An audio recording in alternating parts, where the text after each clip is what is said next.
তো হ্যালো বন্ধুরা, আজ আমি সিজারিয়ান মা বোনেদের জন্য কিছু কথা বলবো।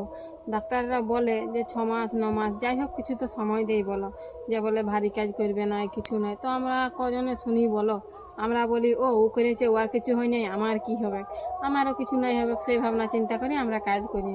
তো তারপরে সারাদিন যে অত কাজ করি, সিঁড়িয়ে উঠা নামা, ভারী ভারী বস্তা, সব কিছুই কাজ করি একরকম, ভাত হাঁড়ি নামানামি, ভাত ঢালাঢালি সব কিছুই কাজ করি, ঘরে যা কাজ সব কিছুই করি।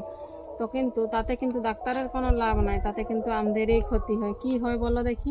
সেই যে সারাদিন তো একটুকুও পরিশ্রম, সারাদিন এত খাটাখাটনির পর একটুকুও শান্তি পাই না, দিয়ে রাইতে বেলা যখন শুই তখন মেরুদণ্ডটা যেমন নাই ছড়িয়ে পড়ে যাবে পিঠটালে। কি বন্ধুরা বলো, এটা হয় তো? আমার হয়, আমি ওই জন্যেই বলছি যে আমার মতন যারা সিজারিয়ান মা বোনেরা আছে মনে হয় সবারই ওই জিনিসটাই হয়। মেরুদণ্ডটা যেমন নাই একদম ছড়িয়ে পড়ে যাবে, কত মেরুদণ্ড ব্যথা হয় বলো।